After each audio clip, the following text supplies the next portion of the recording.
What's going on, everybody? Laird Farmer 73 here. Guava. Happy sugar-free Sunday. Hope we putting the right stuff inside our body so we can stay healthy and alive longer than they want us to.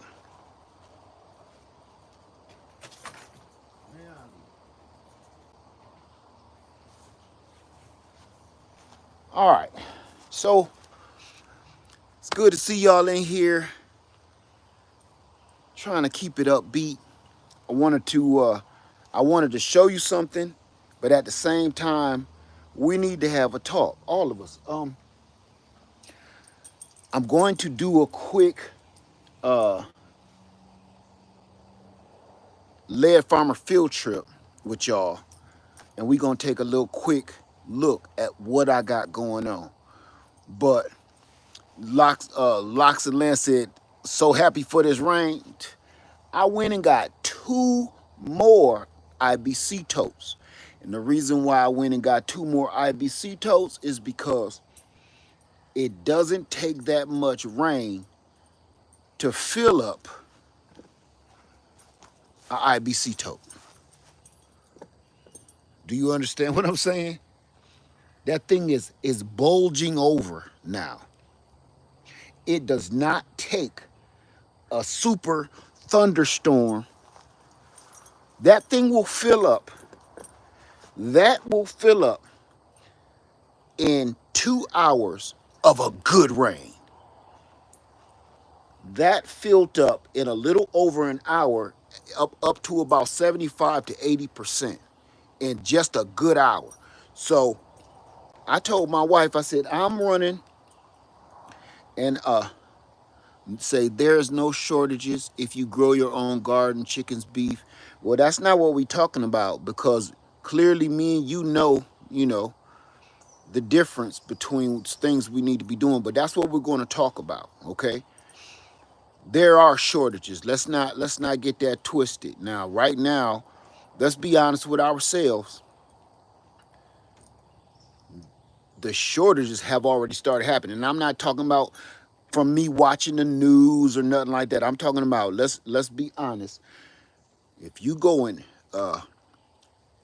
you can get them. You just go to Facebook Market, Pamela. All you got to do is go in your local store. You don't have to watch the news to see the shortages, and you don't have to watch the news to see the prices going up. Go to the store. So I'm not going to do the whole what I saw on the news thing. No. And the reason I'm like trying to drive this home still, I'm going to have a conversation with y'all like I had with my daughter earlier. But let me get these containers off of the trailer, okay? I'm on Freedom Makers, and I'm going to be here for a minute. Now, here's the sweet part. These are food grade, so you pay a little extra money for the food grade, right? And the only reason I pay for the food grade, I don't feel like cleaning out anything else. I don't care if it's tolerable. Both of these had honey in them. So the only reason I only got 2, I wanted 4. I'm going to have to go back. I couldn't fit any more on my trailer, and I'm not stacking them up because that's when DOT start pulling you over. So I got 2. I'm going to go back and get 2 more. I got 2, 4, I got 6, but the other one is at the house. So basically I got 5 here on Freedom Makers, and they're all going to fill up like nothing, right? So what I wanted to tell you also, this is how you can really truly start telling the food grade ones from the chemical ones. The food grade ones usually are light as a feather. The food grade IBC totes, it's going to be labeled and stamped on it somewhere. Plus, they're always light as a feather. Are your totes new or reconditioned. I don't understand what. No, they're not brand new. No. Both of these had honey in them, and I actually seen it and watched the dude finish cleaning out the honey. Matter of fact, can I show y'all something just to prove it? Okay.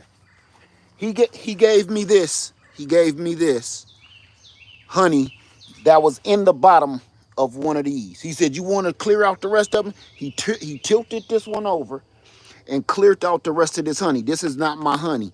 This honey came out of that one of, I think it's, no, this honey came out of that container closest to the back. This. So this is what he gave me. This is, look, that's not my handwriting, and that's definitely not my honey. And if it came out of one of these containers, this probably ain't 100% pure honey anyway.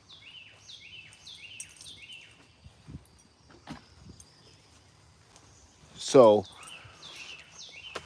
we're gonna have a conversation. Let me get these off the trailer, and then we're gonna talk about this mess.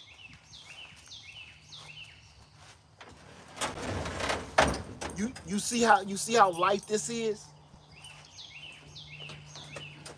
Move up.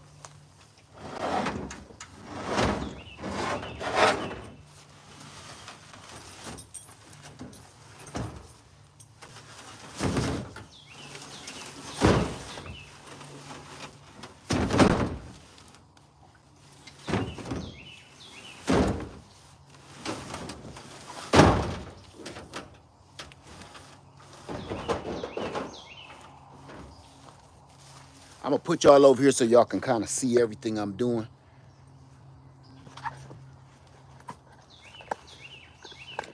There you go. You can kind of get the gist of what I got going on here.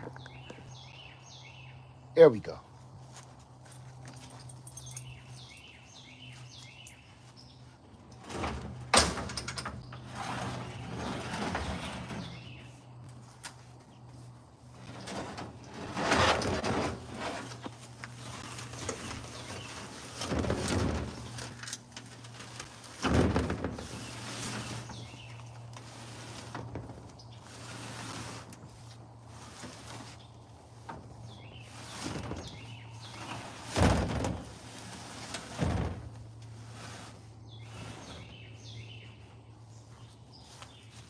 So I don't know if y'all can see that, but I'm gonna level this out here so all of those are even with each other.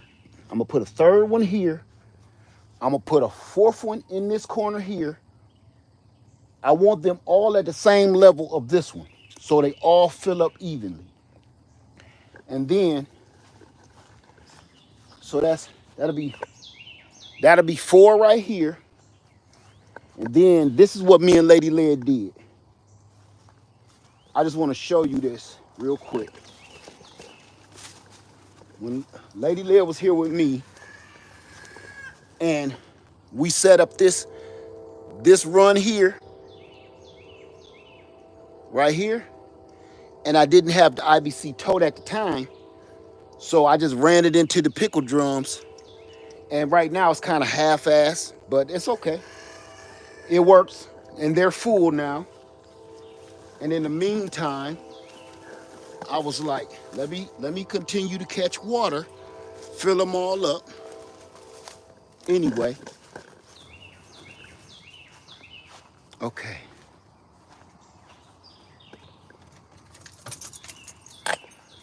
Any questions? Do you have to put them on a platform, or no? You don't got to put them on a platform for the water to flow out. And I have the valves, not these valves, not the main valves, but I have valves to go through there, and they're just like water hose valves. Let me show you what I got going on. It's easier for me to show you. Come on, pup.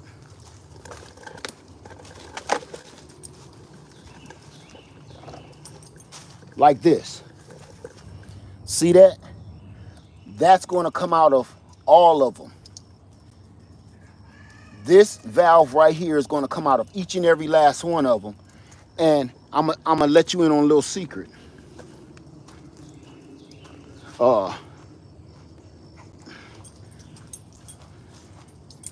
Let me have a seat for a minute. We've been on the road. We've been on the road all day. Let me let you in on a little secret. I'm gonna say about 8 years ago, I had a bunch of these IBC totes, and I had a bunch of 5-gallon, 55-gallon drums. And I didn't hook them together with PVC because that was just too complicated. And all it takes is for you to tap that PVC the wrong way one time and snap it. Or if the cold gets it, it snaps, it breaks, whatever. So all I did was run those normal faucet taps, spigots, and then you know how they come down. You can get the spigot in the Y, okay? And I connect one to a water hose, run it over here, one to a water hose, and I just daisy chained them like that. So that water hose, I can lift it up, I can cut mow under there, weed whack under there, let it back down, and if it get cold, it expand a little bit, and it wasn't so easy to break. So would you still want totes if you had well water? Absolutely. Please tell me why, so I'll know and can explain it to my husband. Heck yeah, heck yeah. I would still want totes. Listen, I will have totes when I have my pond. I will have totes when I have my well dug. Listen, I got totes at my house and I'm on city water there and a lake. Is that an upside down cross on your neck? Whatever makes you happy. So anyway, I'm sorry I even answered that. I spoke that question out loud because this is a no troll zone from here on out. Oh my God, some people, man. Whatever makes you happy. But yes, I would absolutely have a tote no matter what other water source I got. Listen, I'm going to tell you something about living off grid or on grid. You can never have enough water. And me and my daughter had a discussion today when she was out here on Freedom Acres on her own side. And I'm going to share that with y'all, okay? Because it was really deep, a really deep conversation me and my daughter had. I wish she was here to help me say her parts. I don't want to say her parts and she ain't here, but you know, she had her battle with it too. So woke said it's smart. No one believes me here either. Absolutely. It's you can never ever never have enough water. Never. You can use those totes for several different things. It's not just for water. Well, Del Rey, listen, I got 2 totes over there. They're not for water. I can't tell you what they're gonna be for though, but they're not for water. I'm gonna say this: they're not for water. They're for the opposite. And I'm gonna leave it right there. I'm gonna let you play with that in your own brains, okay? They're not for water. They're for the opposite.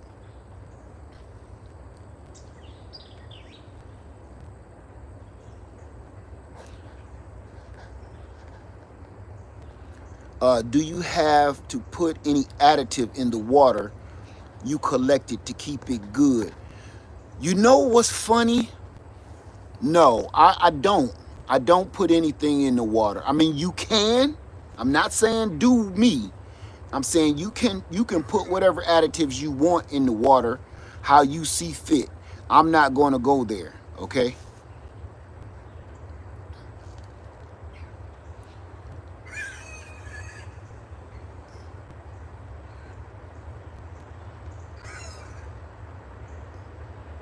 Let me see.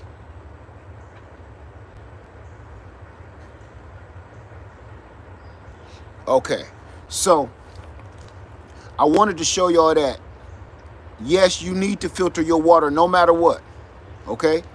If you're getting any kind of water, you should even be filtering your water through city pipes. Filter your water no matter what. Thanks. Grow trees from branches. Okay, you're very welcome. It's not the hot dog method. It's the chili dog method. But thank you. Uh, so yeah. Okay. So let's talk about it. Um, Say I have two of the totes. So glad I didn't give them away like I had it. You know something? When you got totes sitting around your house, you really want to give them away. After a while, you get kind of sick of seeing them. But I'm gonna show y'all something today, and I'm gonna take you with me when we do a Laird Farmer field trip. I'm gonna take you on this little quick field trip, and we gonna do this together. Okay? I'm gonna show you something I did. I'm gonna answer a question that everybody keep asking me. Everybody keeps asking me or suggesting that I paint the outside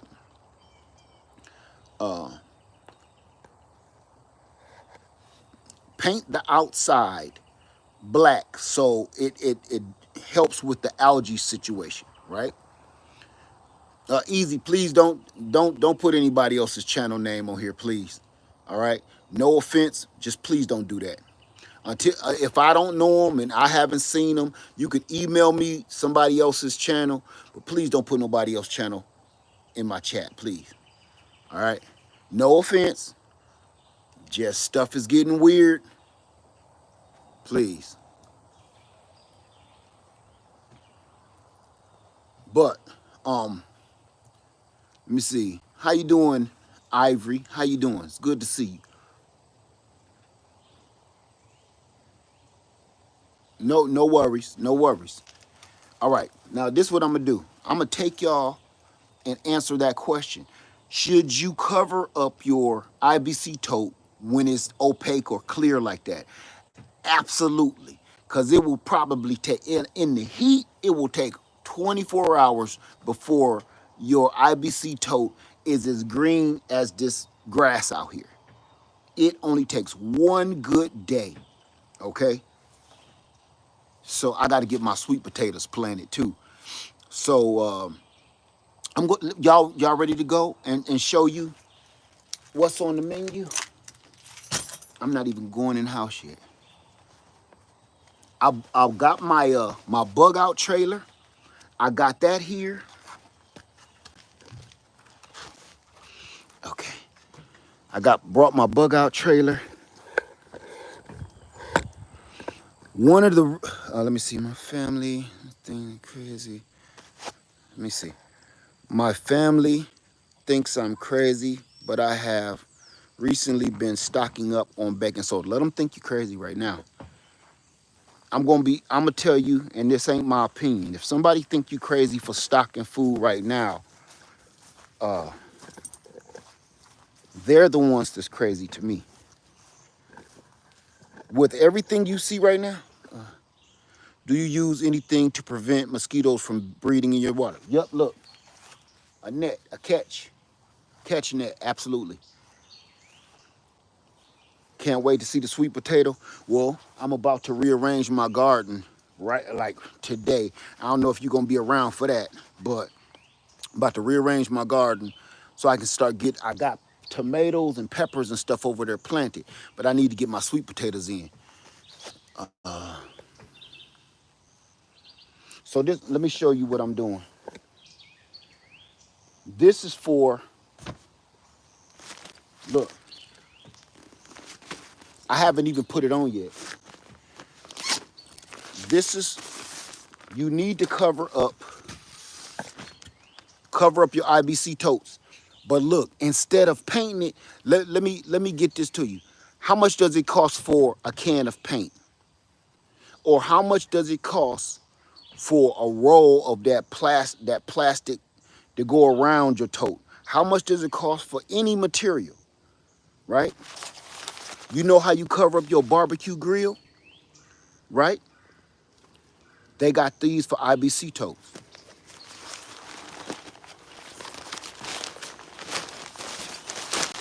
They cost like 20 bucks. Look.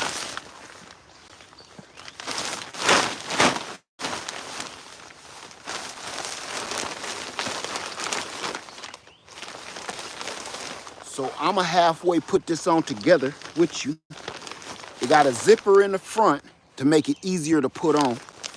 But I like the zipper because not just is it easier to put on, but you can see what you're doing. Like you can check your water like this.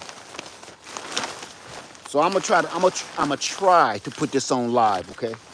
I've never done this before, so now it got a piece on the top, an opening on the top for your port to go through, your gutters to go through. So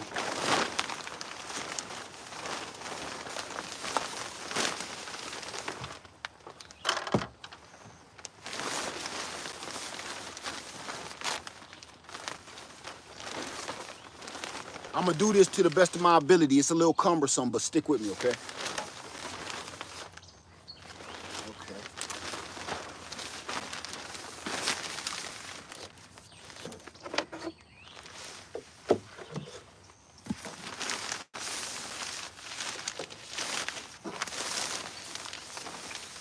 Again, I've never done this before, so I'm not gonna pretend I have.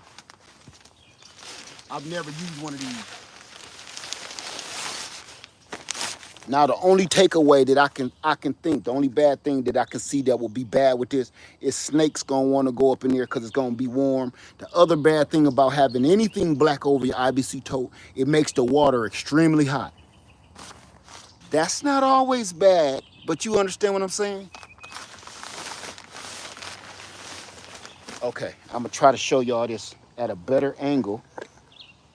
There you go. Here go that zipper.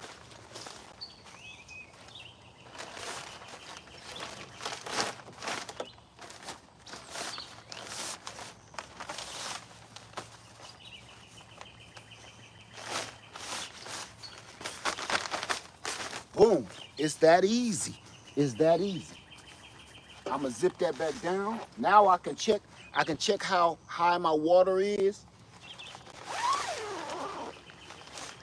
At the bottom, I can control whatever I got coming out of there and connecting it so that's not hurting anything.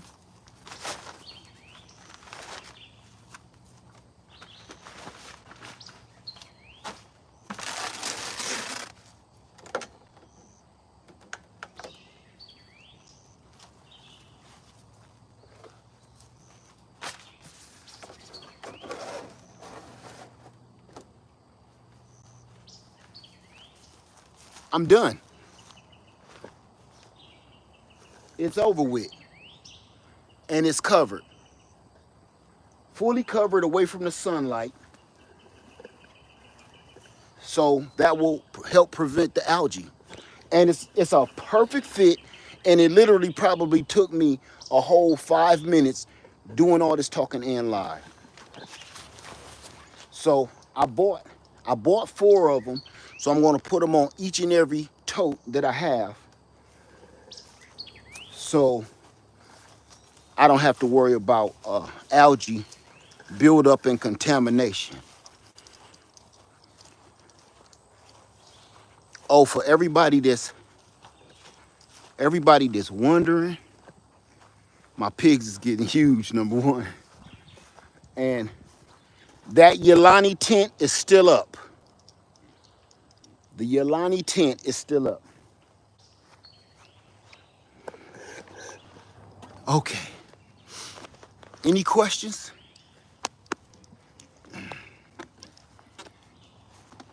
If there is no questions, let's talk about it. All right. All right. With the empty shelves, say I was fixing to ask about the tent.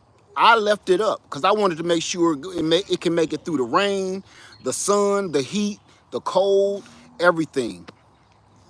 So I already fed y'all. So I just wanted to show y'all this stuff and share with you me and my daughter's conversation. So let's get right into that. And then we're gonna talk about the pond. Okay? Boy, I'm so excited. Let's get into this real quick. you cannot deny the prices of things. You cannot deny the missing products on the shelves. Um, Second floor garden say I must have missed it, but what is the cover made of? You didn't miss it, but you know what? I'm glad you asked me. It's just like that barbecue cover. Here you go. It's like this. This is made. The bag is the same thing. Do you have a solution for frogs? I don't even understand that question, my friend. It's like, you know, it go over the barbecue grill. It's like that nylon, like your tin is made out of. And on the inside, it has that thermal like a tarp.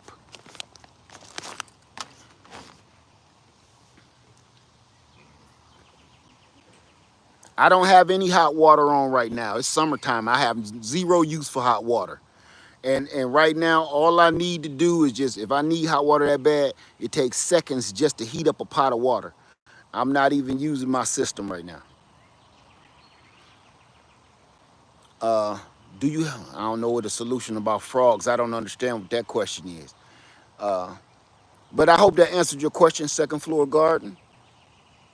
How do you attach the gutter to the top? It's just sitting there.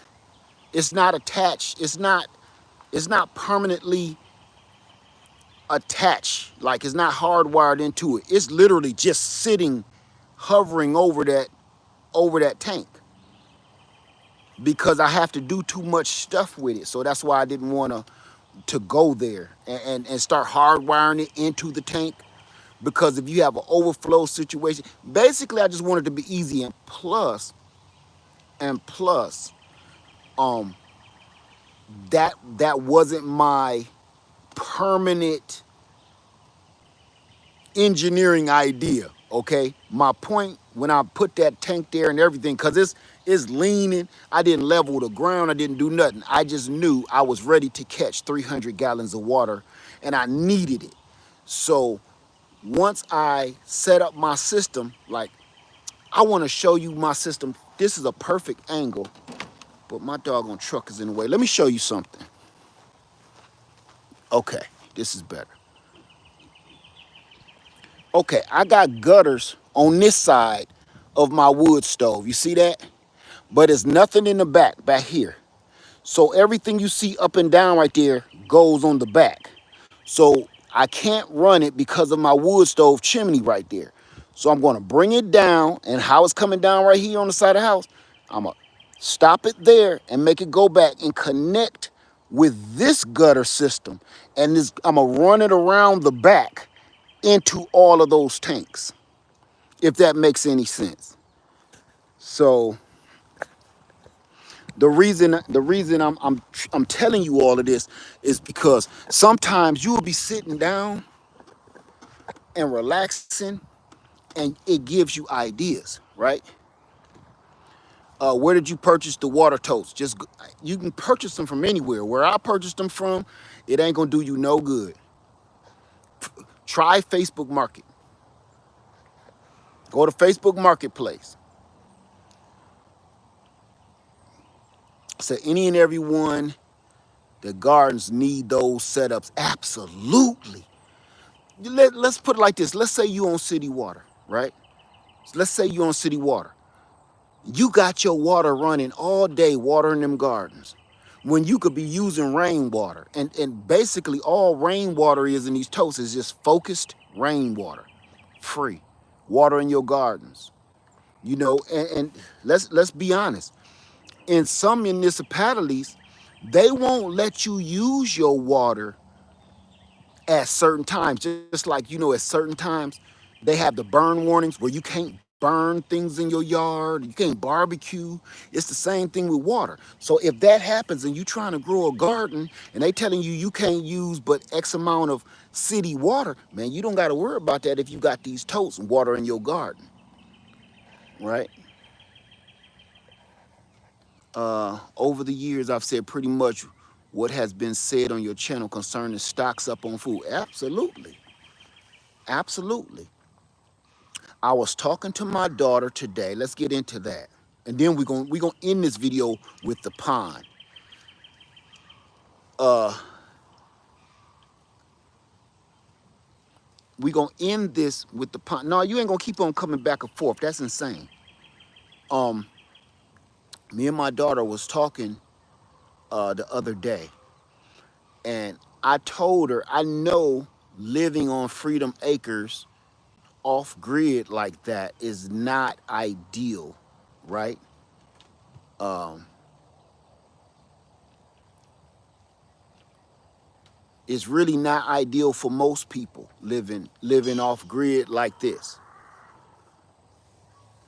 But I said this to her, and I said, baby, I know you ain't in no rush at all to get back to Freedom Acres and pooping in a bucket and stuff, right? But you guys, let me tell you something from my heart. From my heart. This ain't lead farmer talking. I'm actually telling you what I told my baby girl. This is what I told my daughter. This ain't lead farmer talking. This is me.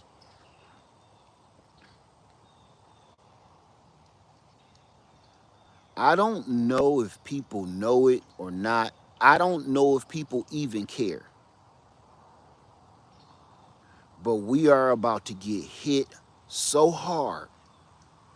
I don't think nobody in my lifetime has ever seen anything like it. I don't think anybody has seen anything like what we're about to be alive for. And I'm talking about all aspects. Come here. All aspects of,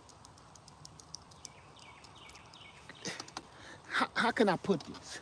This country, we're so spoiled. We're so spoiled. And we're so spoiled as a country that we think that we don't have enough. We always think we don't have enough. That's how spoiled we are. Have you ever heard somebody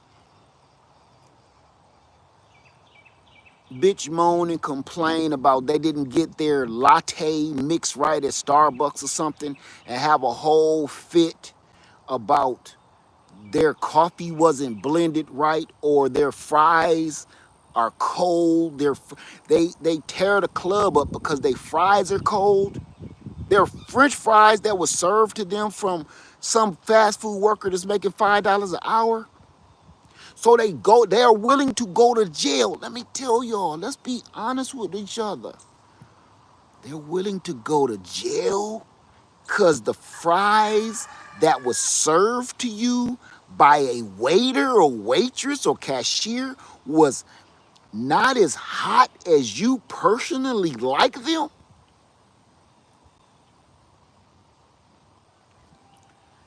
We're so spoiled that you'll get a food plate served to you in a fancy restaurant, look down at it and says, excuse me, this isn't enough green beans on my plate. Send it back. This country, we're so spoiled.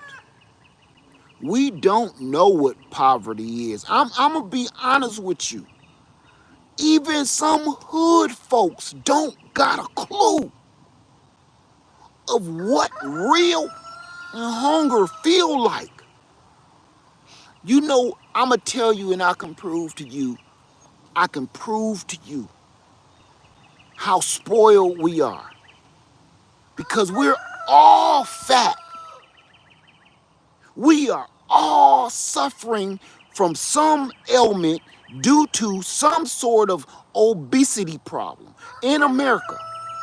In America, most of our diseases, it ain't just because we're eating foods that's made up of chemicals. It's also because of greed and overeating and overindulgence and overstimulation, because the only way you can be overfed, the only way, listen, it ain't too many people passing away from malnutrition. Come on now. It is not too many. Listen, I'm talking about if you are, ooh, that mosquito did get me. Mosquito got me. The only way you hear about somebody passing away or sick in America from malnutrition is because Somebody is holding them captive. Somebody ain't letting them go out and eat. Think about this. Most people that's either sick, ill, or pass away from malnutrition in America is because they're being held captive or they're being abused in some sort of way. If you set that person free, they'll be as fat as me. That's how spoiled America is. I'm going to tell you a quick story, and I don't want to fly off no handles. I'm going to tell you a quick story. When I first moved to Atlanta, I can't make this up. This is on everything. When I first moved to Atlanta, Georgia, my father had just passed away. And I was in Ohio and I had to drive back to Atlanta. And my best friend said, bro, you shouldn't be driving home by yourself, man. I'm going to go with you. So he drove behind me in his car and we drove all the way to Atlanta in a snowstorm. And the storm was all the way up damn near into Tennessee, all the way, okay? So we get to Atlanta, and you know I told him I want to show you the city, man. The city is beautiful. The city is crunk. The city is everything, right? And this is back in the early 2000s. So Atlanta was still popping. Atlanta wasn't what it is now, okay? It wasn't quite there yet, but Atlanta was popping. So at that night, no, that was another night with Macy Gray. I ain't gonna talk about Macy Gray. But on this night, we driving through Atlanta and I take him down to oh, it's been so long. We on Peachtree Street and we across from the Coca-Cola building. I'm trying to remember what that was. Not 5 Point. We on Peachtree Street across from the Coca-Cola. It's like a little park right there, right? So we parked the car and we just walking around and I'm taking him around just looking at stuff and we see this person. I'm going to call them I'm not going to call them homeless because I don't know if they was homeless or not, okay? But this guy was walking down the street right in front of us at that park across the street from the Coca-Cola building. My man reached in the garbage, pulled out a half a damn Subway sub, knocked the ants off that boy. He reached down further and got something. I don't know what it was drinking. I ain't saying it was actually drinkable, but he drank it, okay? He got him a can of something. And then, Lord is my witness. Do you understand me? Lord is my witness. He reached down and you could see in the crack of the sidewalk, there was a cigarette still smoking in the crack of the sidewalk. I don't know if that person just got on the bus or the MARTA or whatever, but a cigarette was still smoking. He had him a half of a sub, something to drink, and picked him up a square. He bit the sandwich, drank the drink, and hit that square like, shh. To this day, I can call my best friend without telling y'all anything, without saying anything. I won't even give him no clues. I could pick up the phone on the other line and say, hey, bruh, remember that time we was in Atlanta and I took you to that park across from the Coca-Cola building? What did you see that dude do? And he'll tell you every word I just said. That's how spoiled and greedy America is. We're so spoiled and greedy that we throw tons of food away to the point if you just don't care, you can reach in the garbage and eat. And I ain't talking about the food been in there and spoiled and sour. I'm talking about this food in these trash cans around these big metropolitan areas are full of real food that people just don't want to eat. Like, oh, this is nasty, and throw it away. So the reason for me telling you and trying to explain to you how spoiled that we are as a people in America, my point is, we do not know what that real kind of struggle is. It's very few people. It's very few people that know that struggle. Those people that end up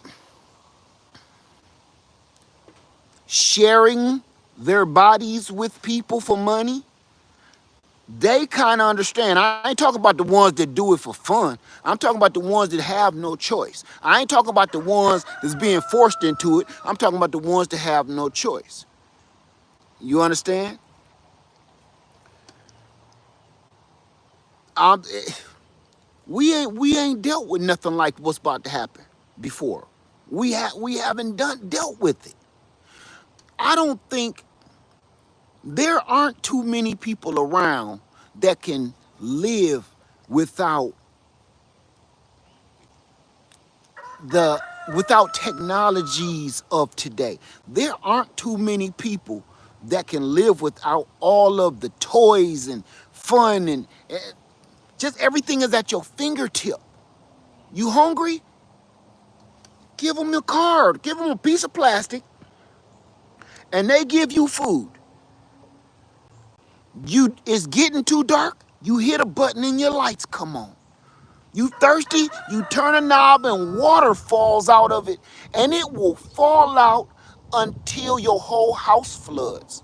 There is no cutoff for how much water you can drink. We are so spoiled as a country that we literally flush pipe perfectly fresh water on a turd. We pump 3 gallons of water down to the sewer to flush away one doo-doo turd. I need that to sink in for you. So when everybody wakes up in the morning, say you got 4 people in your household, that toilet is going to flush a minimum of 4 times. That's 12 gallons of water to flush down some pee. That's 12 gallons of water to flush down doo-doo turds. That's 12 gallons of water. Sometimes I see kids spit in the doggone thing and pull the bug out their nose, throw that in the toilet, flush it. Go, if you don't know how many gallons of water that your toilet uses to flush, open the lid, open the back of it, and look at the back of your toilet, and it's going to say the gallons. It's going to say either 2 gallon, 3 gallon, 1 gallon. It's going to say how many gallons it uses. And then look at the flushing device in there, the bulb and all of that. You can set that to how much water that you want to use to flush your doo-doo. Do you want it to use 1 gallon? Most people don't even know that.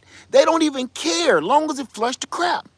You can set that bulb to come up like this, that float, to only use 1 gallon of water or half a gallon of water. But most people don't even care. So your toilet is probably set on about 3 to 4 gallons of water to flush down one doo-doo turd. And you don't even know it. Go open your toilet bowl up on the back and look at the back of your bowl inside. The inside, it's going to tell you how many gallons it holds. And then look at your float bulb and see what it's set at. 1, 2, 3, or 4 gallons to flush that doo-doo. It'll blow your mind. That's how spoiled we are, because we're so spoiled as a country, we don't even think about how much water is being used. We don't even care. We don't even care about how much water it takes, long as we can use it. And this was one of the things that I was hoping to show people by living off grid or living without all of this stuff and these amenities. That's the word I was looking for earlier. When you don't have water, you are measuring every drop. When you do not have power, you are out there fiddling with your solar panels on a regular basis. If you do not have food, you start gathering livestock. No matter what you do, when you don't have it, it is not everything. Let me tell you this. Everything you do off grid is a thought. Everything you eat is a thought. Every time you use the bathroom, it's a thought. Because the thought is, what am I going to do with my waste? Every time I doo-doo, what am I going to do with my waste? Every time I pee, what am I going to do with my waste? Every time you eat, listen, living off grid, when I'm out here, it literally decides for me what I'm going to eat for dinner. If it's too hot, I can't cook inside. I need to cook outdoors. So you can't necessarily, I mean, you can cook everything outdoors, but it changes the spectrum of what you feel like doing. If you about to be outside trying to cook spaghetti and meatballs, that's a no-go. So that changes. I had a hankering for some spaghetti and meatballs, but I got to cook it outside. I'm not doing that. Because if I eat spaghetti and meatballs and cook it outside, everything flying around the sky is going to want to eat spaghetti and meatballs too. Now here's the other thing. It also it also changes the way you eat because this is my everyday thought when I'm here. What can I eat that's not going to use that much propane? It's not going to use that much water. It's not going to use too much wood. It's not going to use too much solar. What can I eat and keep myself alive without using all of my precious resources? You know what I always come up with? Apples. Eat an apple. Eat a salad. Right, eat a salad. Eat an apple. Eat an orange. So some of my sugar-free Sunday ain't just about me trying to get better and feel better and get healthier and lose some weight. It's also about you better train yourself to do better because we're coming down that slide where all this stuff that's so plentiful is out of here. Go look at your stores. And I ain't talking about like it was in 2020. Listen, in 2020, that was a supply chain slowdown. In 2020 during the cough, it was a supply chain slowdown. Remember that? Because of the illness. We ain't never had a supply chain 100% stoppage. I need you to think.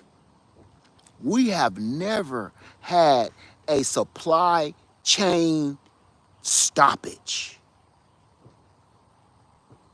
We always had a slowdown. We've always had, hey, some ships is stuck out in the port, so they're only letting in one ship at a time.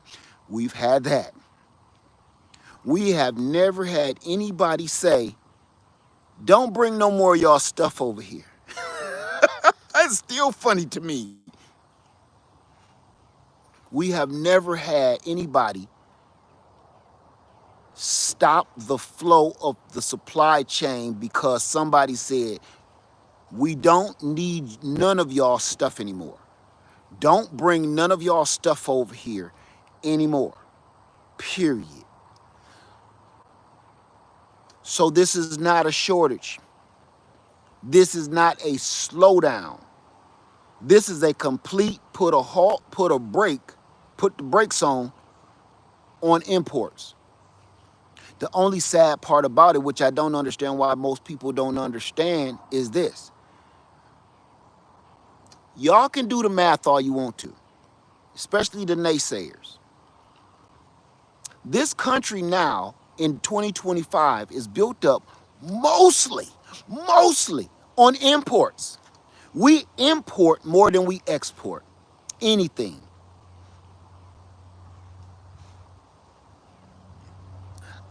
We import more than we export. Do you understand? Let me put it to you in some hood terms real quick. What we're doing right now is you said you want a divorce from your wife.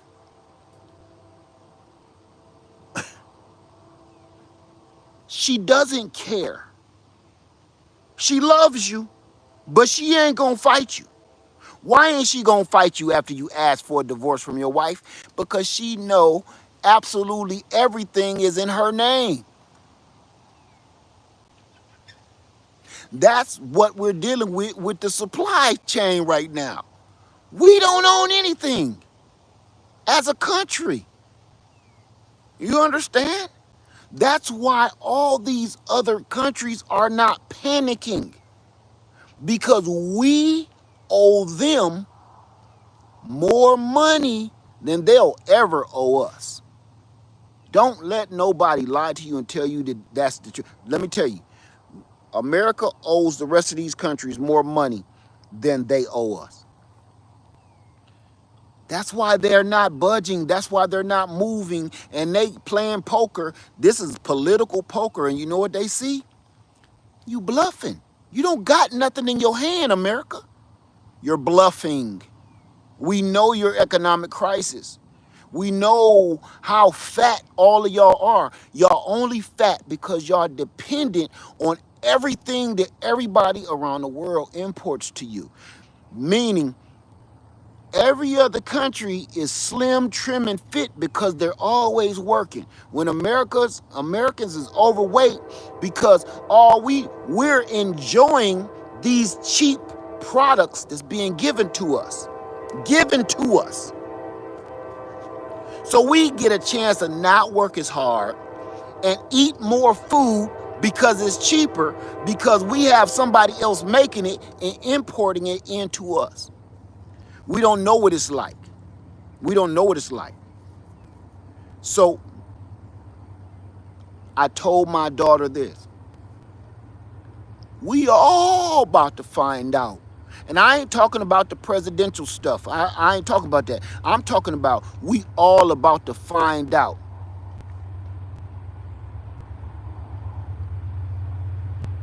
what it feels like in the struggle. And everybody right now, we're going to be going back on our words on a lot of stuff. And part of that is, like I told my daughter, I was telling her, you know, you always got an acre of land over there. You always got a piece of land you can go to no matter what. And she's like, you know. And I said, listen, the only reason I'm telling you that and reminding you of that, I know that's not what you want to do. But I told her, things are about to be so bad. It's not going to give you a choice of what you want to do. Everything you learned out here on Freedom Makers, you may have to put that back into play, whether you want to or not. Now, here's the best part is you're blessed. You're blessed. Your mother and father owns acreage. You're blessed. You always got somewhere to lay your head. You always got somewhere to go. No matter what. So don't be like, no, not for me. Don't do that. And that goes for everybody to think how we living and people on off-grid and gardening and all of this and homesteading. If you think that this is ridiculous, I would love to hear how ridiculous you think it is in 4 years when you're actually doing it. And I'm going to say this. I'm going to say this before. I don't want this to go too far. I pray I'm wrong. I would love for somebody to tell me in 4 years, see, I told you so. Nothing happened. Nothing went bad. Nothing was off the shelves. The money kept coming in. The economy turned around. Listen, I hope I'm wrong. I hope everything I'm saying where I got to go ahead and bite my own tongue. I pray. I pray that in 4 years, somebody can look at me and be like, I told you you was crazy. I told you was doing too much. I told you was putting too much energy in that bullshit.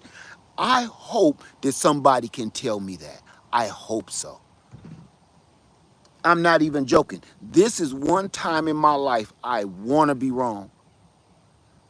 And the reason I want to be wrong is because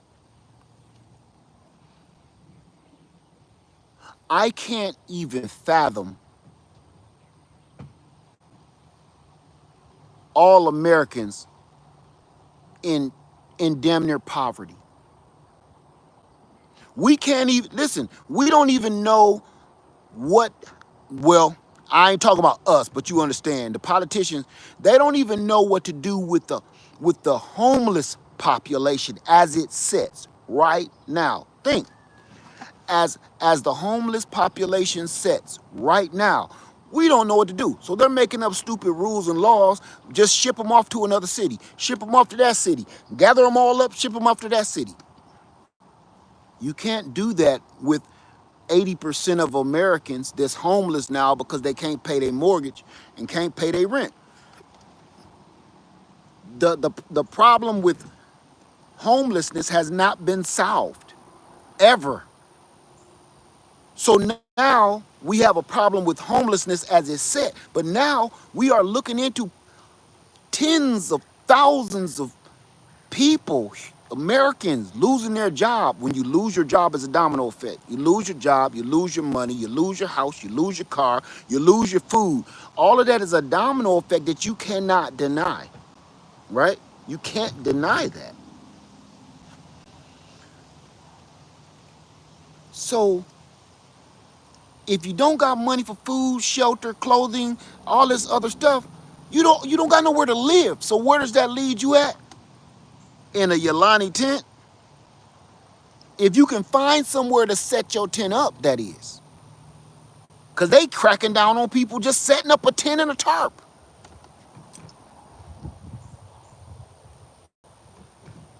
So imagine that. I pray to God I'm wrong. I pray I'm wrong. I'm not getting paid on this YouTube channel to say I'm right about everything. So I don't care one way or the other. I pray that what I feel and what I know and what I see is 100% wrong and is backwards, period. Period. That's all. Let me see. Says, I'm not afraid. I know how to adjust and adapt. Um, what's your name? Kid at heart. You know how to adjust and adapt? I hope so. Uh, Judy says, hello, Mr. Led. Will the filter keep frogs and tadpoles out of the container? You might want to try it and see. A divine spark. I sleep well at night, well prepared, come what may. Um, you know what? Maybe I'm paranoid. Maybe I'm paranoid. But I'm gonna repeat your statement, okay? Say I sleep well at night because you're well prepared, right? Come what may. All right. I'm well prepared too. But see, that's the part that I don't think most Americans understand. I really don't think most Americans understand it. See, you're well prepared. A lot of us are well prepared.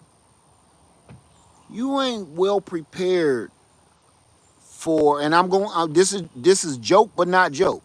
The zombie apocalypse, right? And I'm only using that because that's what this is going to be like. So you can hold yourself and you can protect yourself and you can save all your food from 3 assailants, 5 assailants, a crowd of assailants. You can't save all your equipment, food, and supplies from a gang of 100 people. That's why I'm telling you, that gets me nervous. See, I know I'm well prepared, but what the part that people don't put into play is human nature. One person ain't coming for your supplies. One person ain't coming for your food. One person ain't trying to take your car. You're going to be in a crowd, in a crowd. America is falling by the wayside, and desperation is kicking in. Desperation is already kicking in. And when desperation kick in, now you got people thinking. Now remember, we're spoiled in America. We're spoiled in America. In America, everybody has their own thought. In America, everybody has their own my truth, right? So here's the problem with my truth bullshit.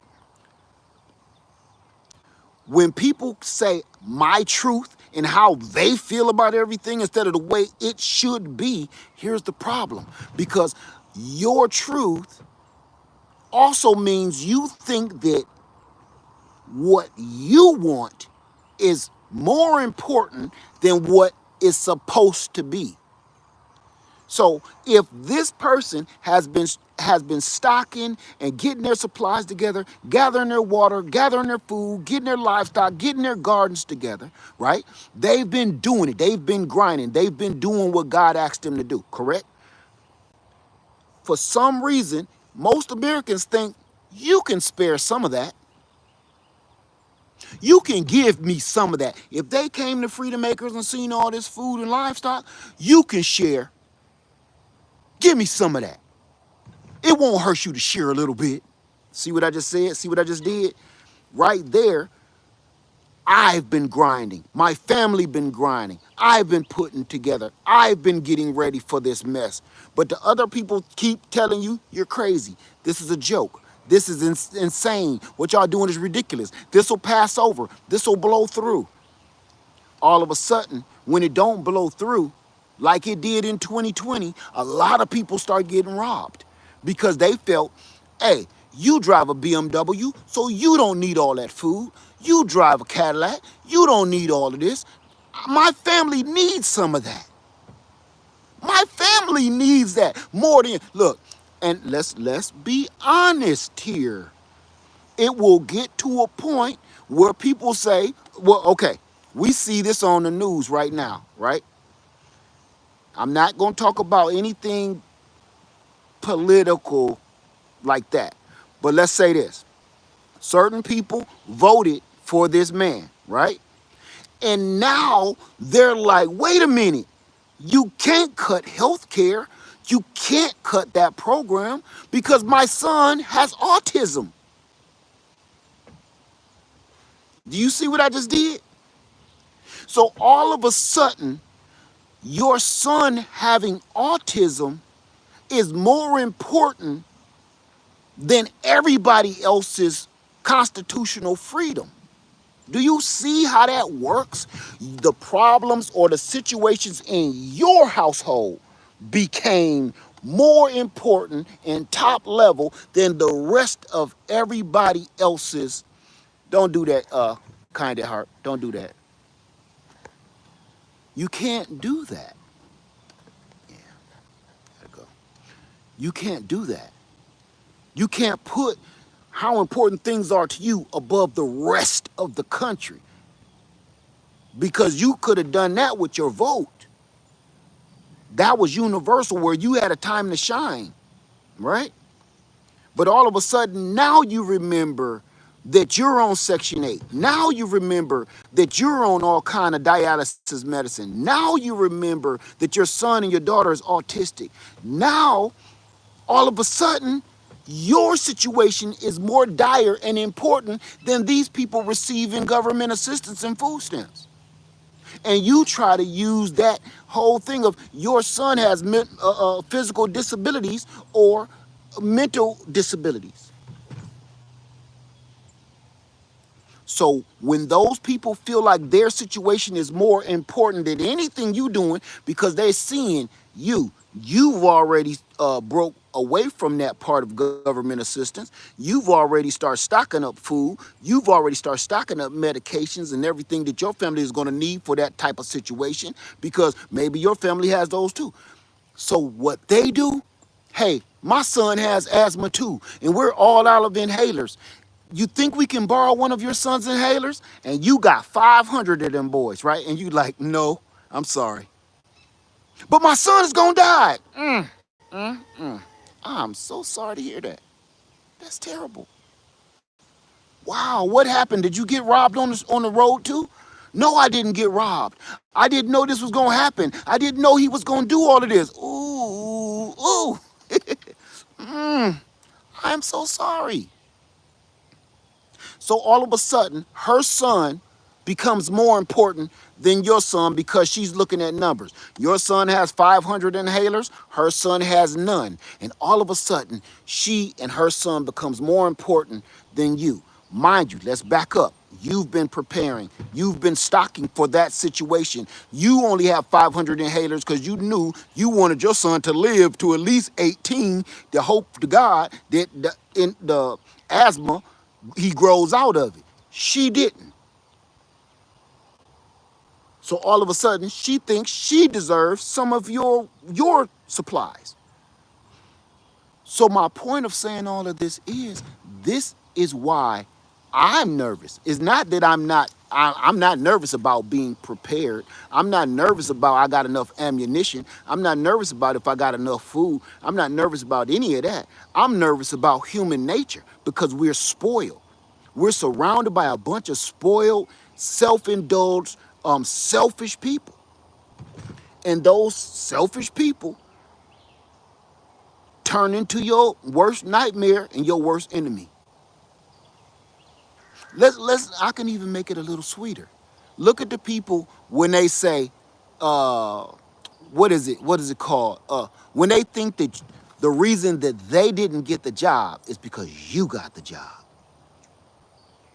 All hell breaks loose, right? And this is where preparing and all of this stuff that y'all watching, it seems so mundane and ridiculous and boring. But at the same time, you know what? I have literally been told, I don't know why you're putting so much energy into building a pond. You should be trying to build a house on that land. Now, this is what somebody commented. For me, oh, build.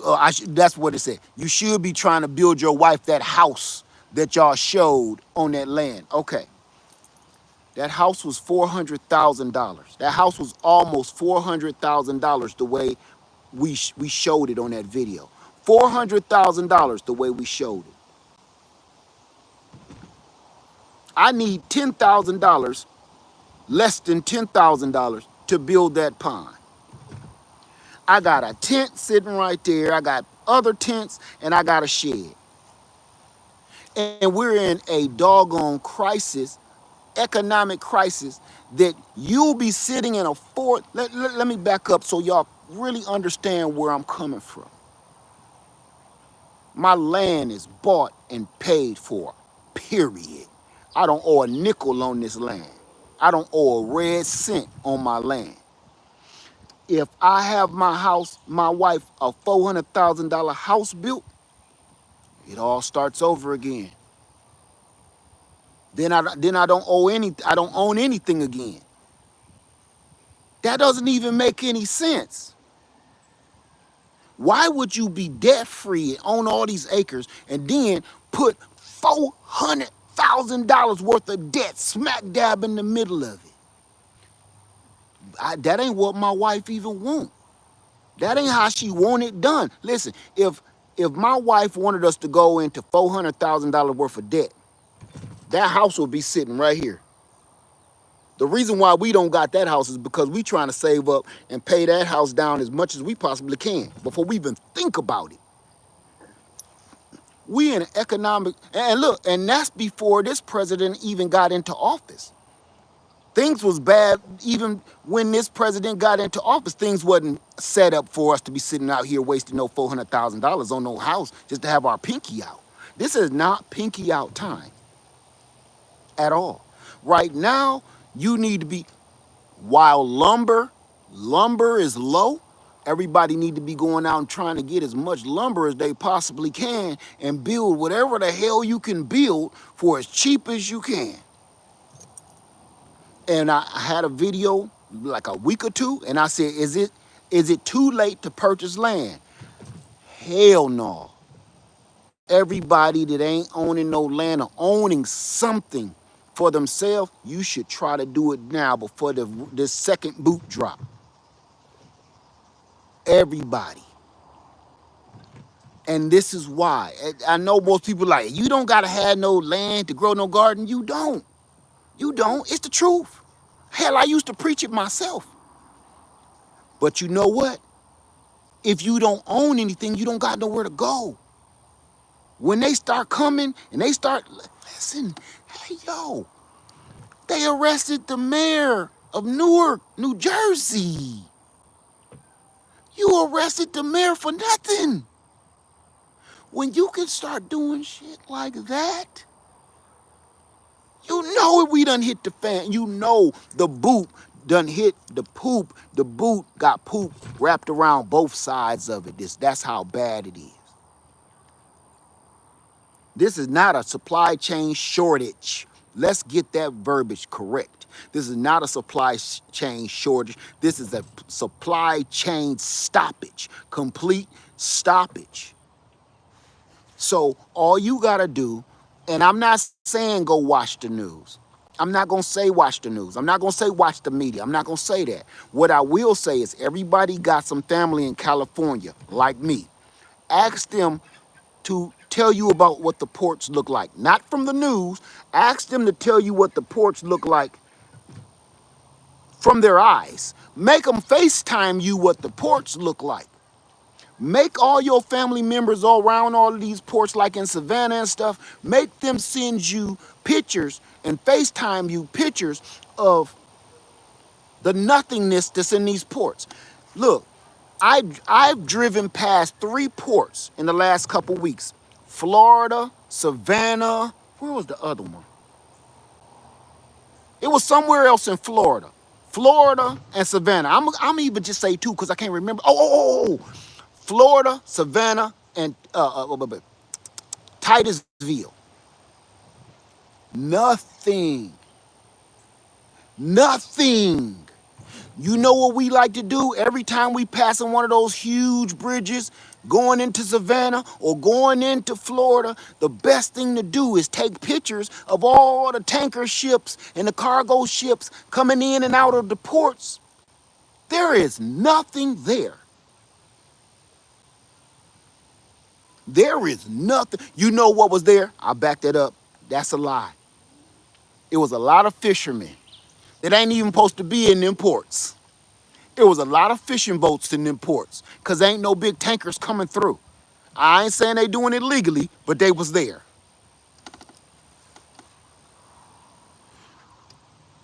Here's the part that makes me nervous. The part that really rattles my cage is people still don't believe this is happening. That's the part that make me like, the part that makes me nervous is people still don't believe that this is actually happening. Like this can't be real. This is not real. This is gonna go away.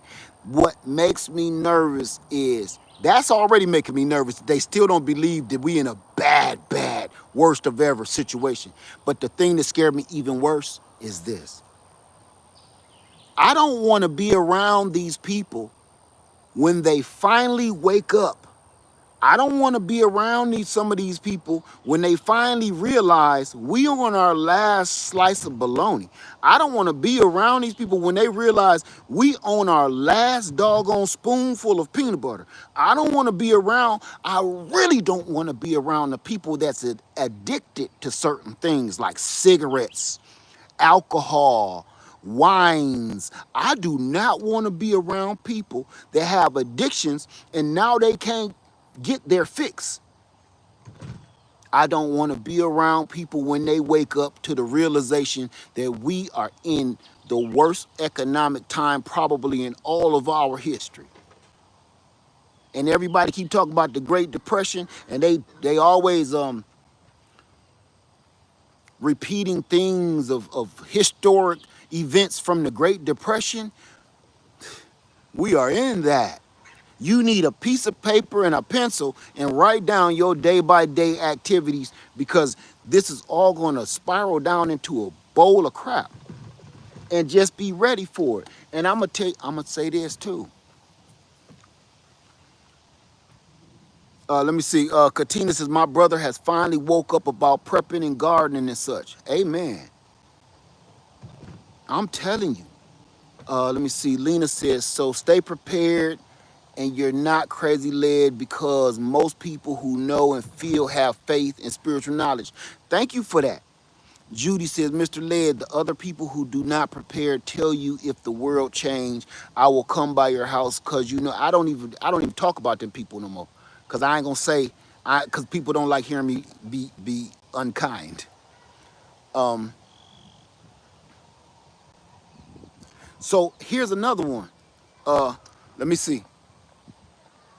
Sheila says, I live in Cali and I'm going to go to Long Beach to the ports hopefully tomorrow. My son is a truck driver and he said my mom stock up on rice and he said mom stock up on rice and beans because it's looking ugly. Let me tell you something. Ask a truck driver anything right now. They're one of the first people to see it. The people that work at the ports, the people that works on the docks, and the truckers. Let me see. Queen says this is the worst time for folks to be complacent. I totally agree.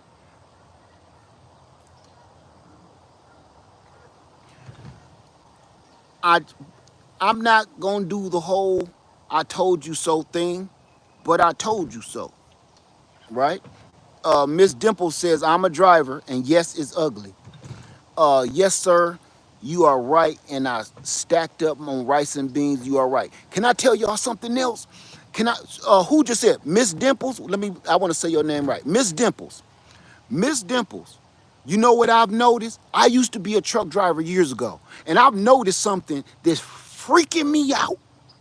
Yep, Daisy Girl too. Longshoreman too. I'm gonna tell y'all something that's been freaking me out.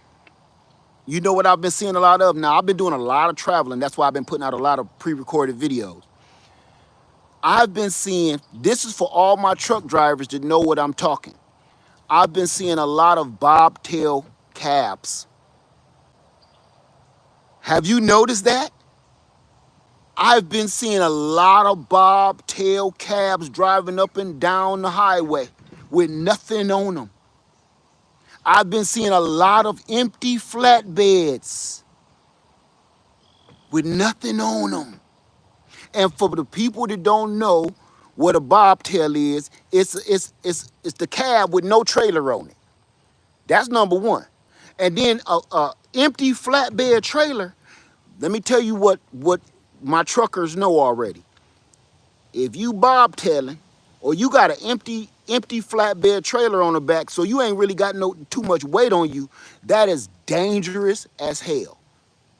That's ultra dangerous to be driving down the road doing 70, 80 miles an hour, bobtailing with no trailer on the back or a light load.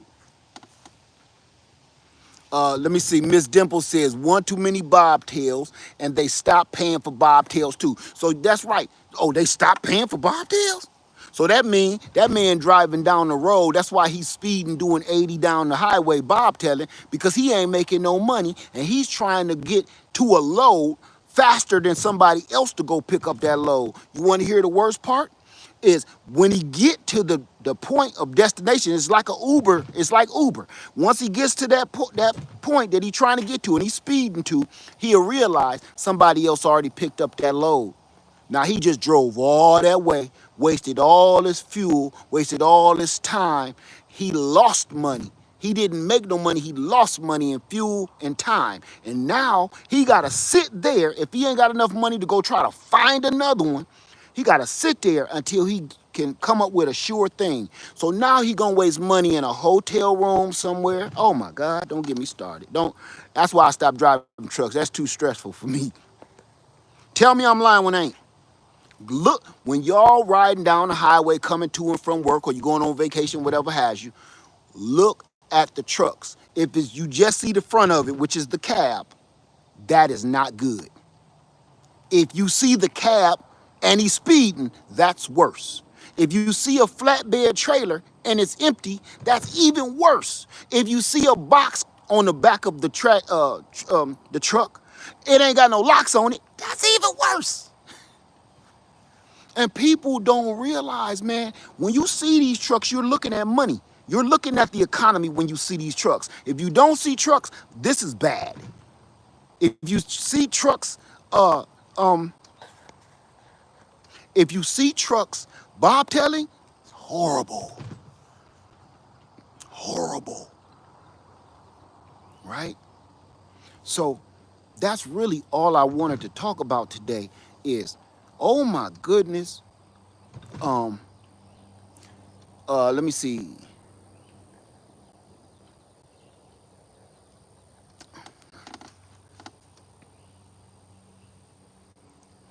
Um, please stock up. Please. I listen, please.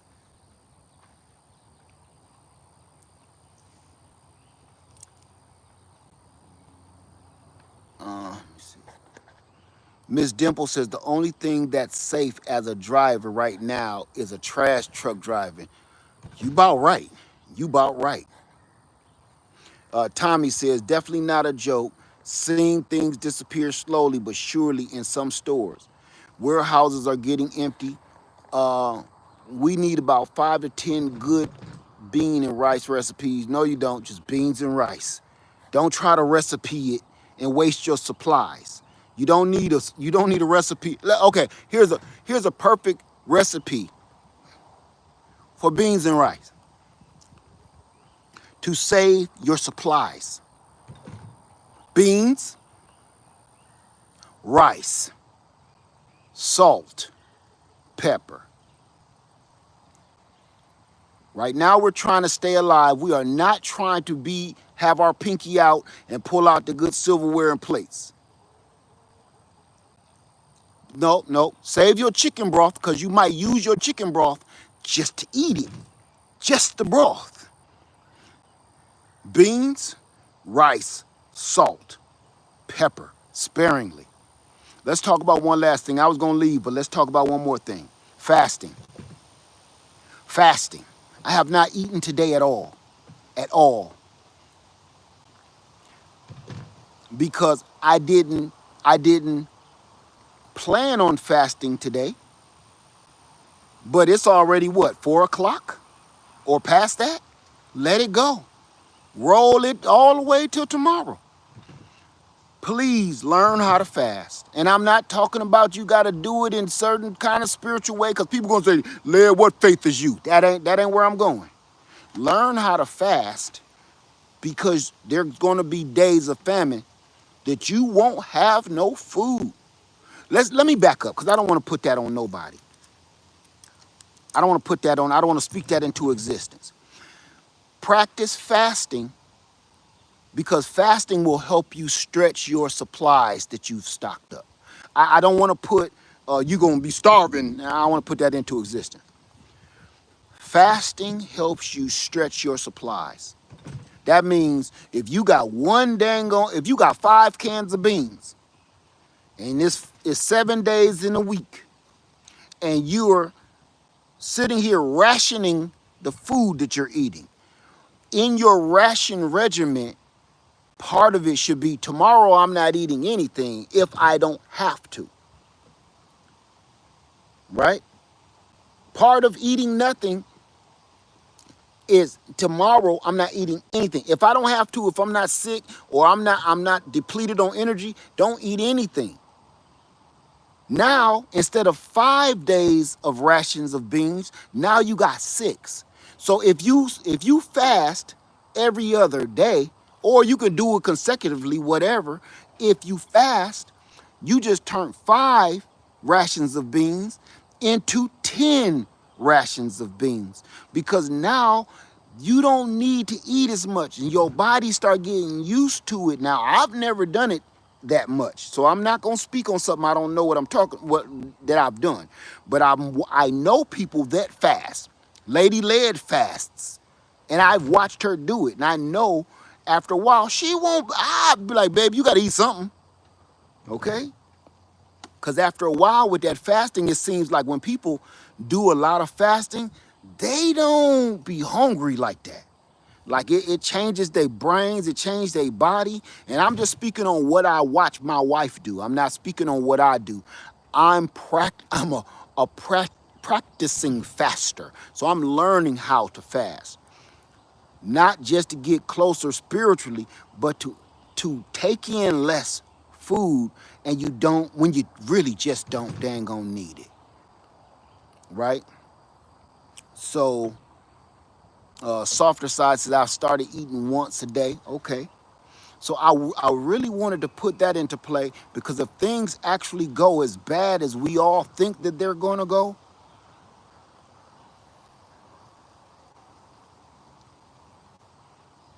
Lord help us.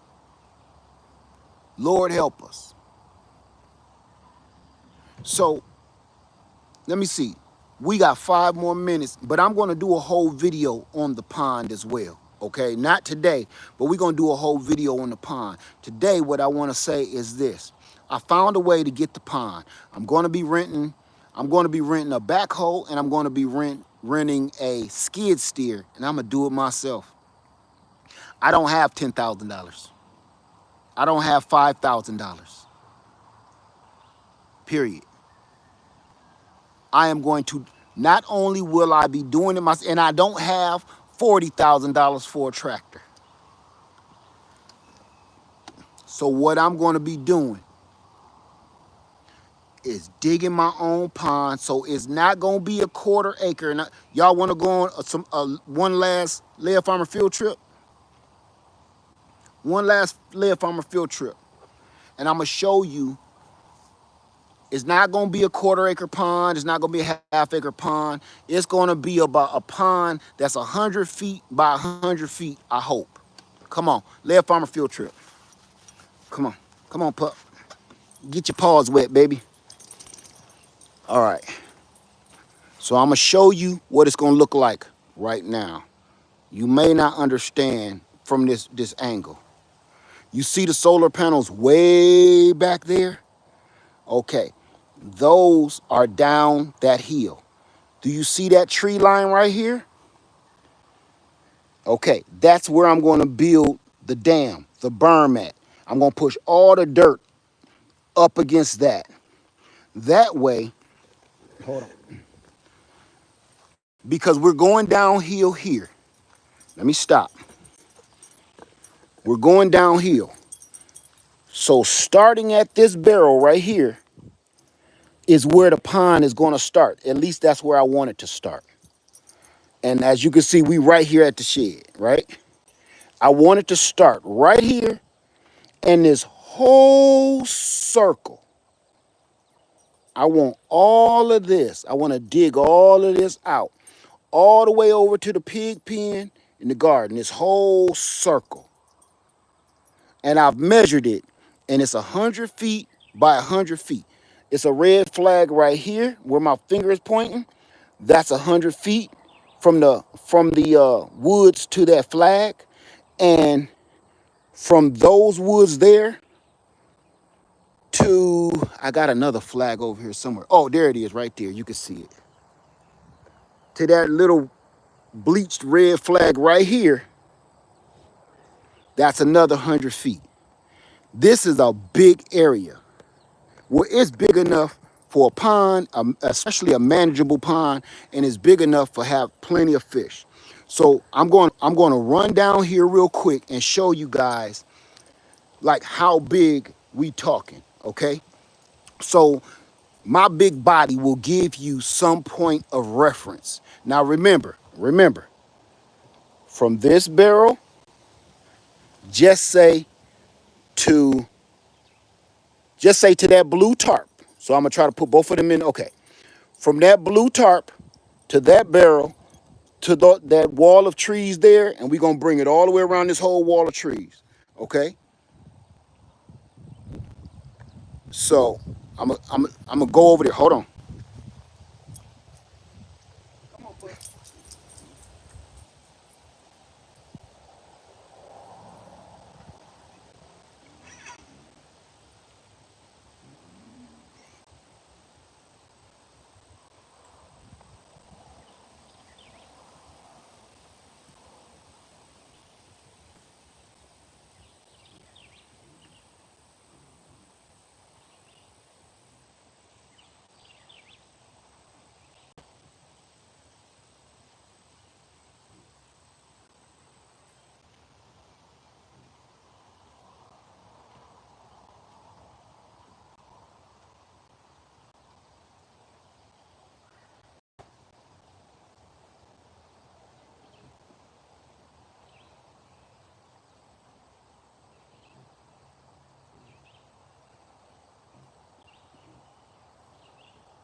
Okay. Did y'all get it? Was you able to see it? It's it's nowhere as close to as big as I wanted it. But it's gonna have to work. It's gonna have to work because it's already cradled out, right? And when I dig, all that dirt is gonna go right in here in a horseshoe shape. And I'm gonna be able to walk from right here. It's gonna start sloping from this barrel. It's gonna start sloping all the way down.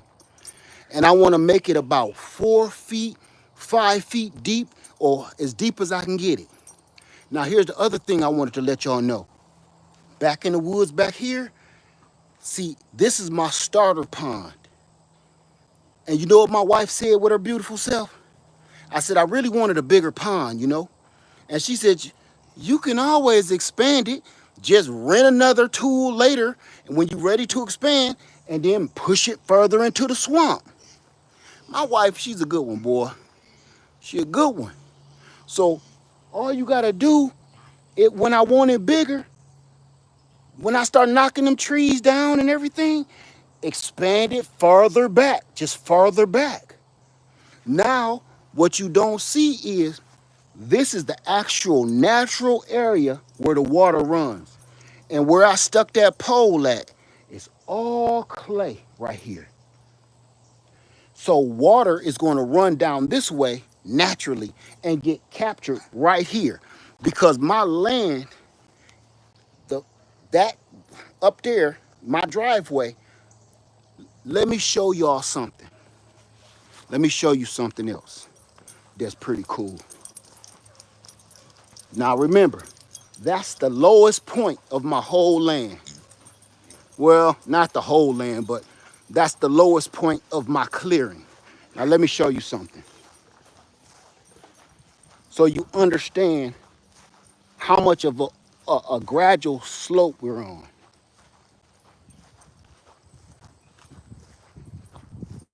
Look at that.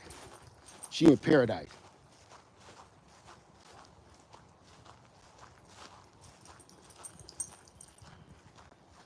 Okay.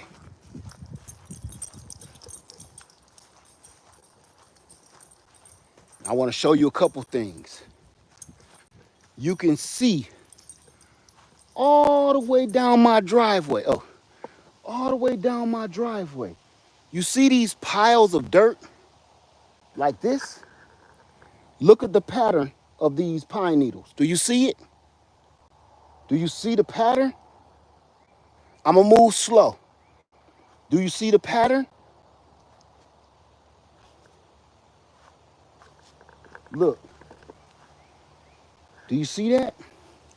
The water rushes from the highest point of my land down to the lowest part of my land. My land, it dips down in a valley and a few hills and comes back up.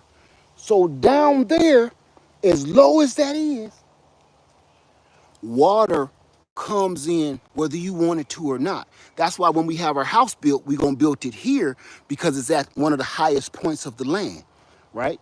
Now, our other highest point is where my daughter was, Princess Leia. My kids' part of their land is up on a hill too. So bringing water into our land naturally just from rain is nothing. This land was carved out perfect, perfect for a homesteader or off-grid living. It was carved out perfect. So let me show you something else, okay? And this is Lead Farmer Field Trip. Remember I told you, you won't be able to see nothing in a month or two once all this stuff grow back. Get back here. Let me show you something. Look at this. Where you going? This is why I love her being out here. She loved this. Don't you, pup? Now, I told y'all about my driveway too. It's like the bat cave. Nobody knows anything about this. Nobody knows how to get to my land back here. I'm in the middle of nowhere. She love it here. Now look through here. I'ma show you. Come here, pup. Let me pick you up. Come on. 'Cause I don't want you walking around just in case. Come on. Ugh. I want to show y'all. I hope the Wi-Fi don't cut out. But remember, it was all sticks and everything else. Watch this. Hold on.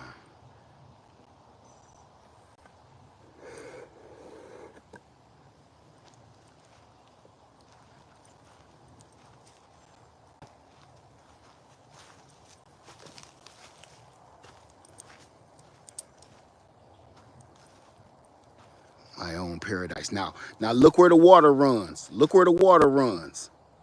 See that?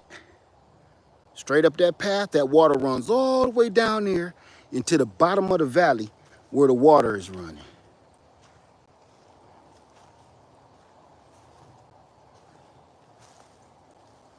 Can you see that?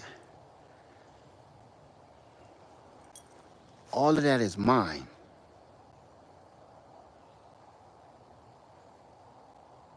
Look like Narnia, don't it?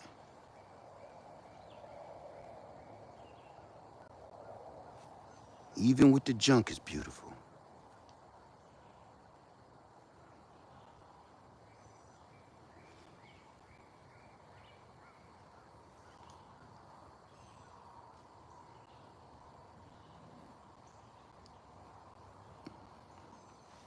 You see?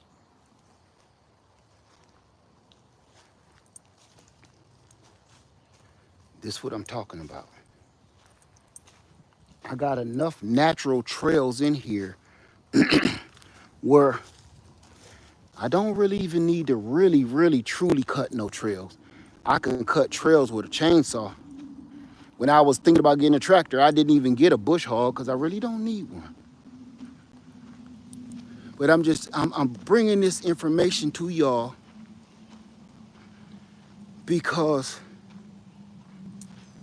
I'm blessed. I'm blessed. I'm blessed. And the reason why I keep saying that, and I'm not bragging, I'm trying to warn people. Because you don't even realize you blocking your own blessings by being ignorant and arrogant.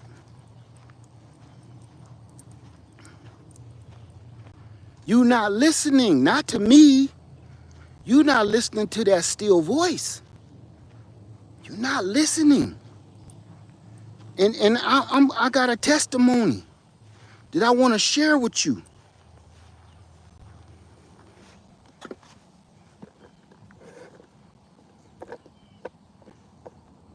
Listen, life will get us in a way where we stop listening because we think we know the best thing that we need for us. And that's another form of my truth, if you think about it. Nah. You stop listening to the way things are supposed to be because of the things that the way you think it should be. And you start forcing life and trying to mold life to fit your narrative.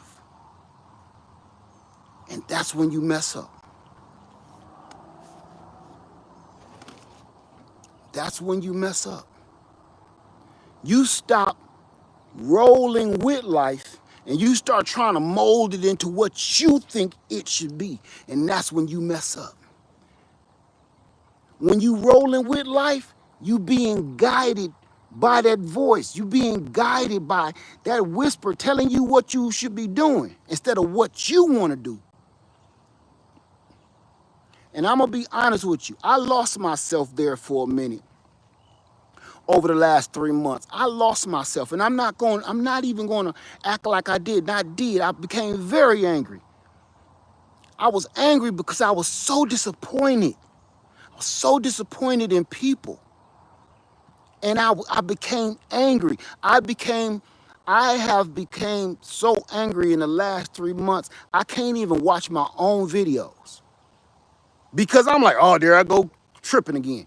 I have become so angry that I can't even watch my own videos to filter out trolls or nothing. I just didn't want to hear it. Right. And a lot of people too, I'm sure, and they have admitted, like, Led, I can't listen to that. I feel you. And I'm gonna tell you this. You can become so angry and you can become so delusioned that you stop listening to that voice and you're trying to make things work the way you want them to work. And my wife told me, and I already know this, but sometimes you need to let other people tell you something. My wife told me, this is supposed to happen. She said, as horrible as it is supposed to be this way. Think about it. Noah and the flood was supposed to happen. It was supposed to happen. As horrible as that is, with all them people losing their lives, it was supposed to happen. Because every now and then, now this is my own interpretation. This is not biblical nor scriptural, okay? This is my own interpretation. I feel as though, and this is my own opinion, okay? I'm just saying my opinion. I feel as though once so many people stop listening to the Most High, in my opinion, I think that once enough children of God stop listening to him and stop paying attention to him and stop remembering where they came from and start thinking that they made themselves this way and they did this. It's no different than me and you and our children, right? Just put it in, let's put it in earthly terms, right? If your kids start smelling themselves is what we call it, right? Your kids start smelling themselves. Be like, boy, you better, who you talking to? Don't we always say that to our kids? Who you talking to? Oh my God. Thank you, Mountain Living. Thank you for that. I sure do appreciate that. Thank you. That's definitely going to the pond fund. Thank you. Thank you, Mountain Living. But don't we say that to our kids? Who you talking to? Boy, you must have lost your mind. You ain't helping me. Man, I'm out here getting it. You ain't helping me do nothing. Now your son get to an age where they think that they know everything. Your kids get to an age they think they know everything. Your kids get to an age where you can't tell them nothing. Your kids get to an age where they have to bump their heads to find out. And then they get to that age where you going to have to, one of them, it's going to get to a point when you have to tell and explain to your kid, you ain't always been nobody daddy. It's going to get to a point where you have to sit down and explain to your kid, I ain't always been nobody mama. I was the baddest one out here. Didn't nobody mess with me for reasons. You don't understand who your mama really is. I'm your mama now. Oh, I'm your daddy now. I'm a father. I'm responsible. I'm that guy. But before I was somebody's daddy, I used to make mothers go to sleep when it wasn't bedtime. And see, my kids had to find that out too, the hard way. I ain't always been Mr. Dad, unfortunately. So if you feel that way about your children, and when they start getting hard-headed and smelling themselves, and to the point you have to mousetrap one of them, you know what I'm saying? Because every now and then, they get fly about the mouth, and you got to come down on the top like a mousetrap. You got to mousetrap some of these suckers sometimes, don't you? Rat trap them. And who you talking to? That's it. You got to rat trap one of these kids. They go to getting off at the mouth so fly like they. You remember you live with me, don't you? You remember you ain't helped me pay not damn thing in this house, don't you? You don't you keep forgetting that with your fly mouth. You better, well, I'm just saying. Stop just saying stuff. You keep on just saying gonna get you rat trapped. Now, this is my point. If we feel that way about our very own children, our flesh and blood, our firstborn, how do you think the Most High God feels about us acting like our stuff don't stink, like we help pay the bills around here when we start acting up and talking back and we don't ask him for advice, we asking our brethren and friends. When we turn away from God for all the things that's supposed to get us through life and we asking each other like we done, I helped make you, so how you think he feel after a while? God be like this, look, I done told you, I'm tired of talking to y'all.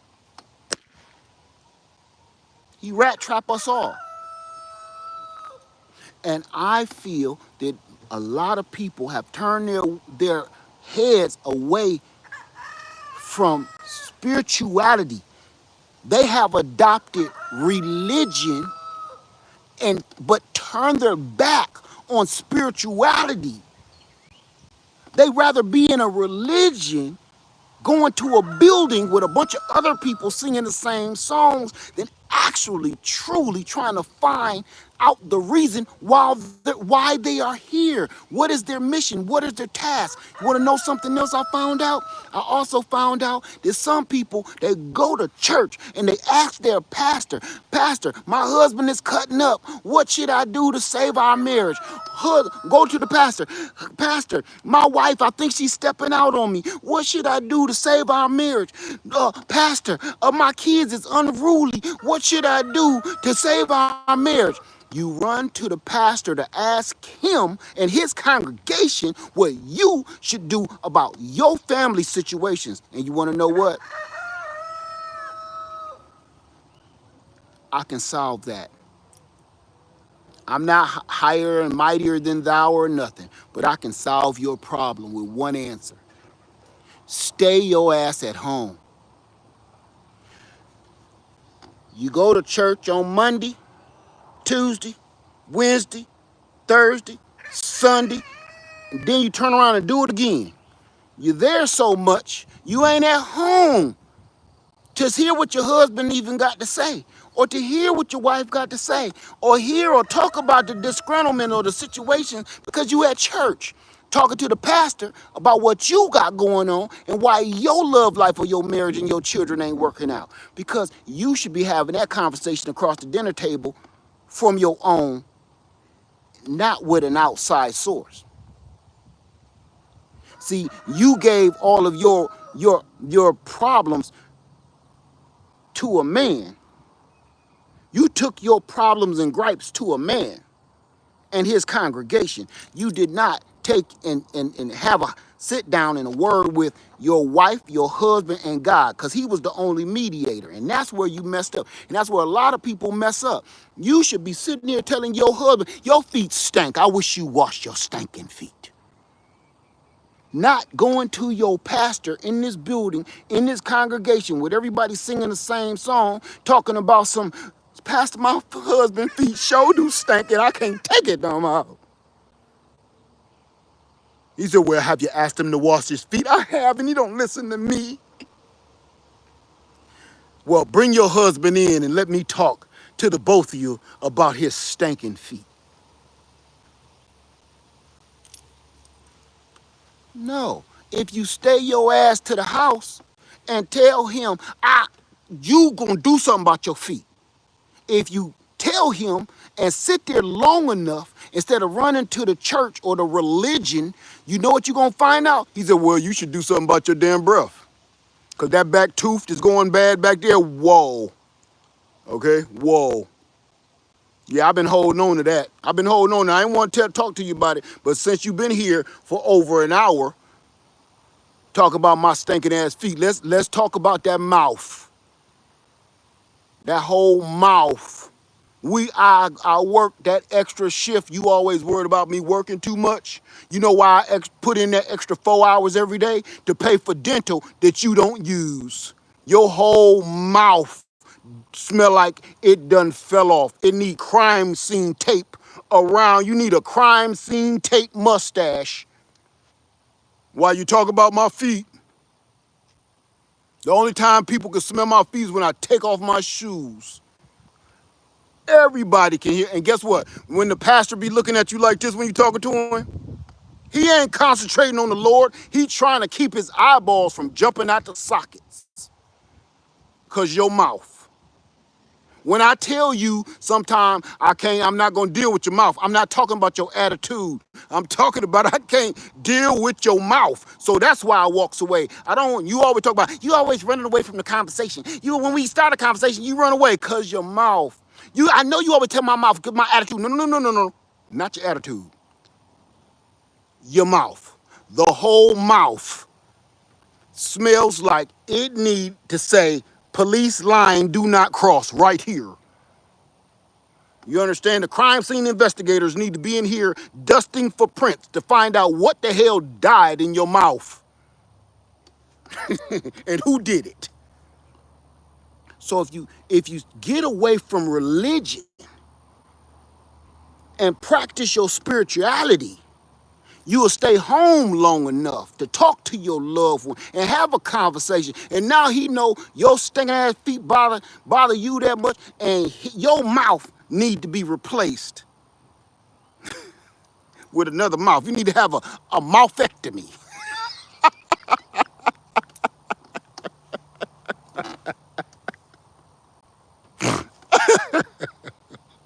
I'm sorry. You need to have a whole mouthectomy. Shit. You understand? A mouth augmentation.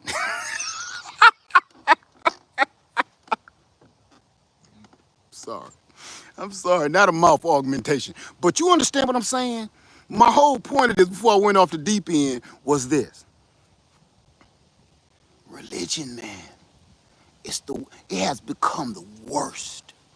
Religion is the worst. And the reason why I say religion is the worst is because they blame it, and all the horrible things that people do, they blame it all on Jesus.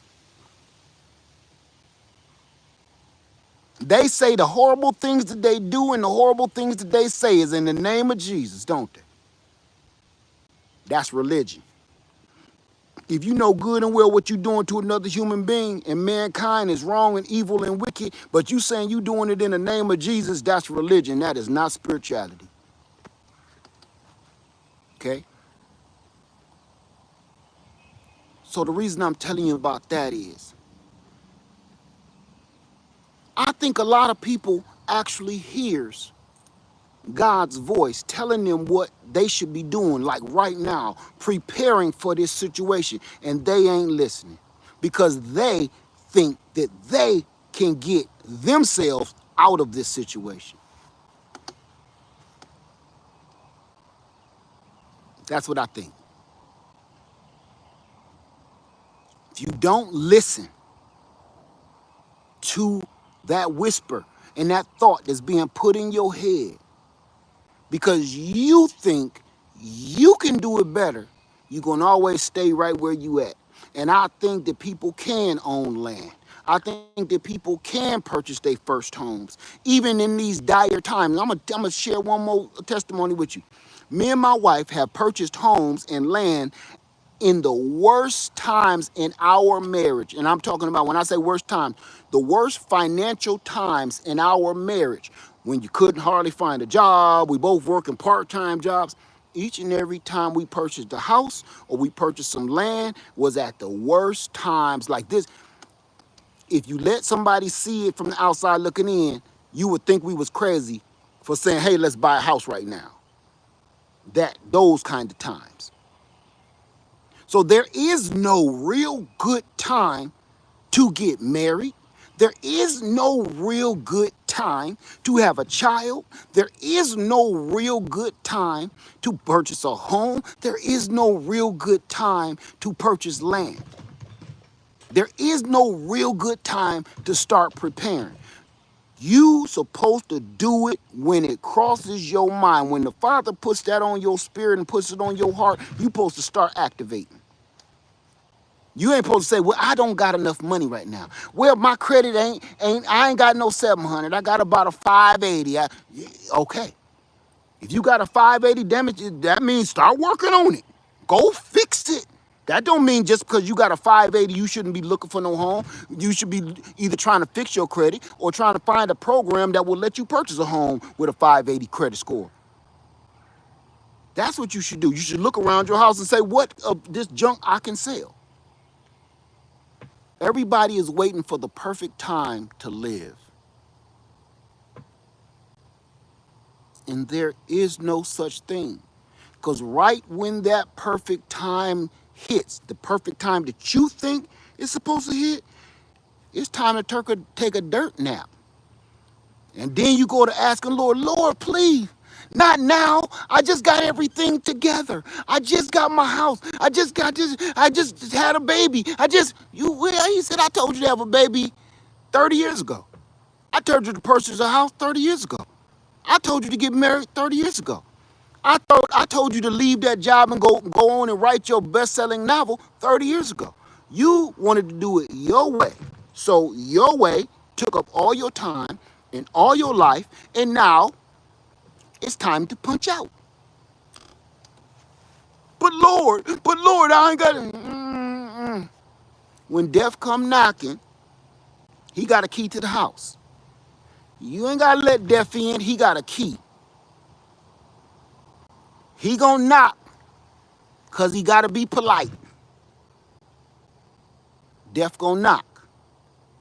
But remember, whether you hide behind the couch, hide behind the bed, yell out ain't nobody home, death got a key to the house. He coming to see you.